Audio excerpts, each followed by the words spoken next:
I just wanted to conclude our discussion of the Third Reich as we take a look at degenerate art and Hitler's art exhibition that he puts out that he labels as degenerate art. And just to start, I wanted to start with a quote from Hitler about art. He says, "I'm going to make a clean sweep of phrases in the artistic life of Germany. Works of art which cannot be comprehended and are validated only through bombastic instruction for use from now on will no longer be foisted upon the German people."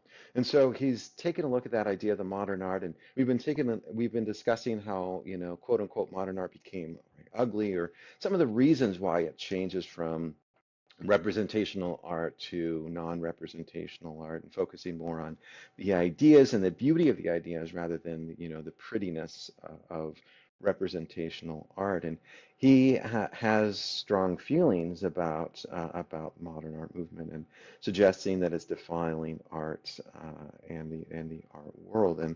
And under his leadership, art becomes a weapon of propaganda. It was used to promote his racial policies. During a 1937 visit to the first great art exhibition, he was extremely upset by the works that he considered to be degenerate and removed them from the walls himself. He started pulling them off the walls of the gallery. And he used the occasion to explain that certain people's eyes show things differently than they are.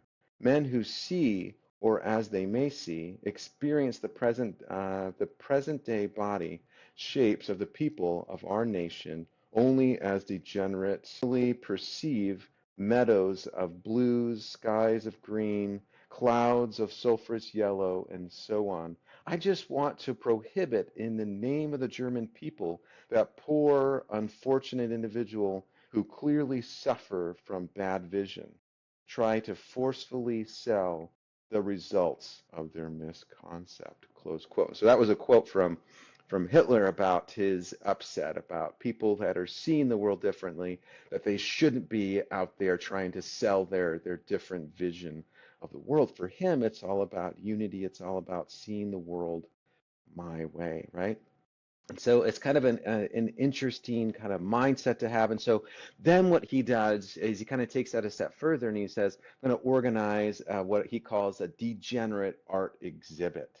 And a degenerate art would be anything that is going to be modern and something that he disagrees with. And so he organizes this exhibit into three rooms. The first room, as we see, I just kind of give you an overview here, it's going to be any art that he feels is demeaning towards religion. As we've talked about religion and modern art, we've talked about how modern artists are displaying religion differently, right? They're displaying spirituality differently.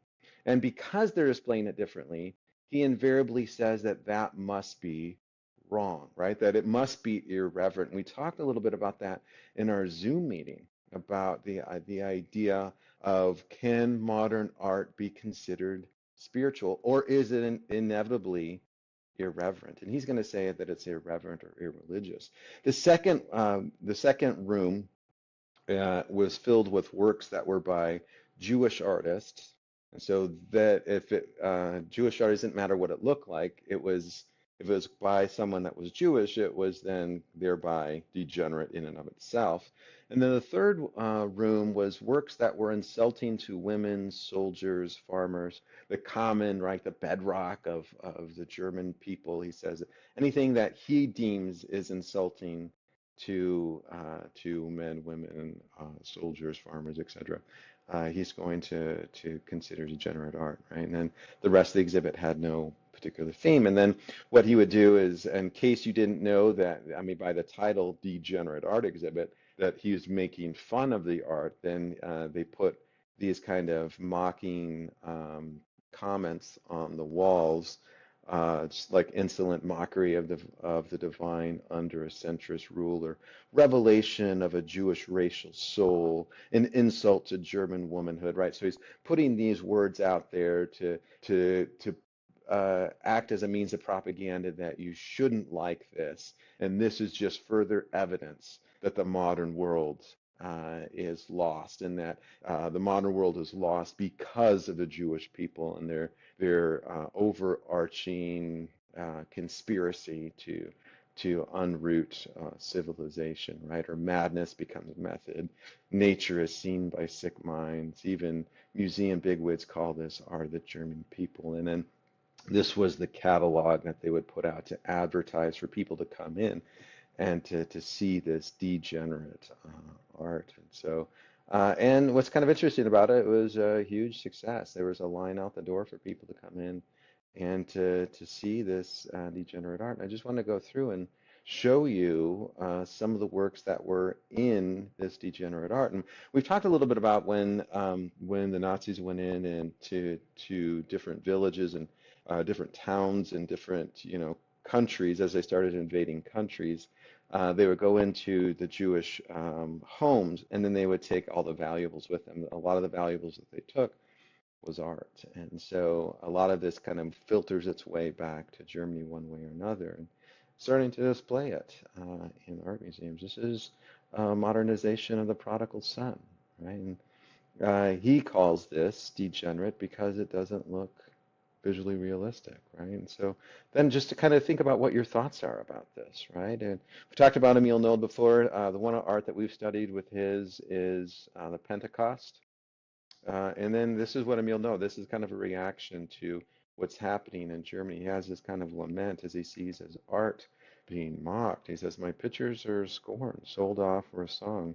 I watch with my eyes closed, their colors still glow in the darkness." And so again, this would have been in the exhibit about works that he deemed to be derogatory towards religion because this is a prophet, and so it's not pretty, right, under the traditional sense, and so therefore it must be degenerate. Or the Life of Christ triptych, just in the upper left, right, the Holy Night, the 12-year-old Christ teaching in the temple, Christ and Judas, and then Christ and Judas, and then the Magi here.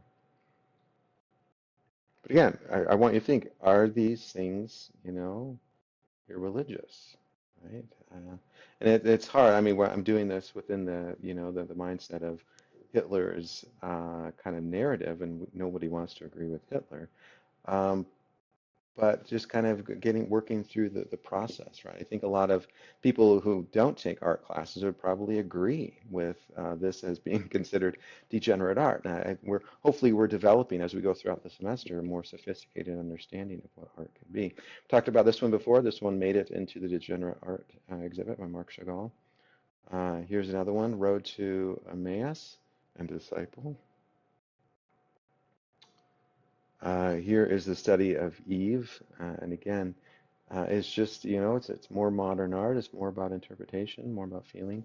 But he considers it to be degenerate because it's not representational, right? Or this one would make it into the third one that he considered to be degenerate towards soldiers, right? And this is the war cripples. And kind of interesting because Otto Dix is mainly questioning the government and questioning whether the government's responsibility to the soldiers. And in the aftermath of World War I, you have all these people that have, been severely affected, losing limbs and whatnot, and being disfigured by the war, and then they're pretty much kind of left to fend for themselves, and there's not really a lot of gratitude. But and so it's more of a criticism. It's not necessarily making fun of soldiers, but that's how Hitler is trying to brand it, right? That he's making fun of soldiers and he's not showing the heroism. For Hitler, he would rather seem much more of something like the Charge of the Light Brigade, where we just honor them and say that they were great, and then kind of sweep people like this under the rug. Let's not show people like this. Otto Dix is actually saying we need to see this because this is the result of war, and that's not really something that's going to be popular for the Nazi narrative. And again, the idea of the psychological trauma that's caused by war. He doesn't want people to think about that. He only wants to show, Hitler only wants to show the glorification of war. So this is considered to him to be degenerate art because he's branding this as a mockery of soldiers, which is kind of interesting, which is exactly the exact opposite of what Gross is trying to do. Shut Up and Soldier On. This is a kind of a kind of a cross between religion and also soldiers. And mainly the argument that that Gross wants to convey here is how religion became influenced by political entities, and religion was pushing people to war. And so it's a criticism of the government, it's a criticism of religion and being co-opted in order to push people to their deaths. And so, in a lot of ways, it's mainly trying to say that, you know what, we need to, focus not just on selfish needs of the leaders, we need to focus more on everyone's needs, right? But again, Hitler's branding this as that's not the right message, right? Or the self-portrait of Kirchner as a soldier, where he has a decapitated, or sorry, he has a amputated arm here, and it's portrayed as something that's a little bit different than the norm.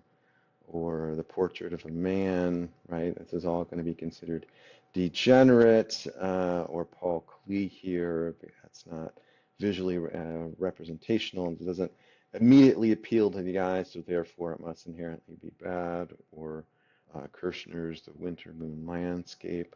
This one doesn't look realistic. I mean, just in a lot of ways it does look realistic, but not realistic enough, and so it's considered degenerate. Or Franz Marx.